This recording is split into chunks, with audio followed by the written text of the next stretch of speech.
আজ আমরা জানব একজন মহামানবের জন্মস্থান সম্পর্কে।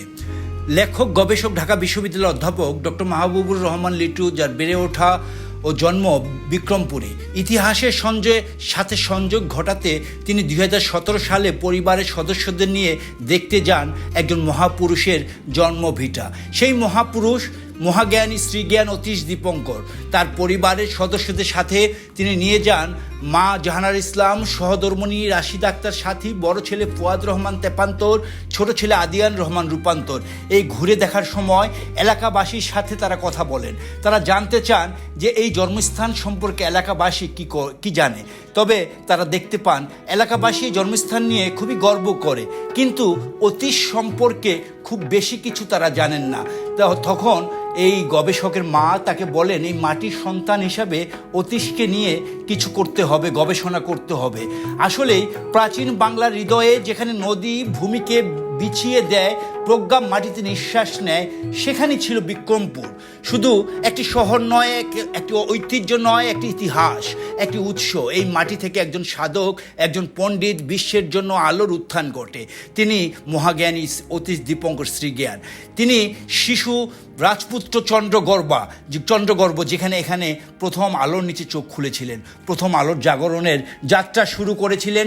হিমালয় অতিক্রম করার আগে তিব্বত পথ আলোকিত করে তিনি এখানেই গড়ে উঠেছিলেন বিক্রমপুরে আত্মার দ্বারা। এটি কেবল অতীশের জন্ম নয়, অতীশের গল্প নয়, এটি একটি মহাকাব্য। আলোর শিক্ষার মুক্তির বাংলার আত্মা থেকে জন্মগ্রহণ করেছেন। বিক্রমপুর অনেক প্রাচীন একটি জায়গা।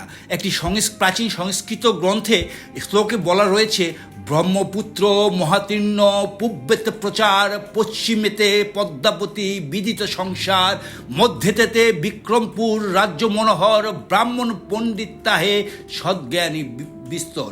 বিক্রমপুর অতি ইতিহাসে এমন কিছু নাম রয়েছে যাদের আলো কেবল এক সময়কালকে আলোকিত করেনি, ছড়িয়ে পড়েছে শতাব্দী পেরিয়ে, ভূগোল অতিক্রম করে এক মহাজাগতিক মানবতাবোধে। অতীশ দীপঙ্কর বিক্রমপুর থেকে জন্ম নেওয়া সেই ধরনের একটি মহাপুরুষ। তার জন্মস্থানে আমরা কি দেখলাম? বিক্রমপুরের টঙ্গিবাড়ি উপজেলার বজ্রযোগিনী গ্রামে ইউনিয়নে তার জন্মস্থান। এখানে দেখলাম একটি সুউচ্চ স্তূপ, বৌদ্ধ ধর্মের এক পবিত্র প্রতীক।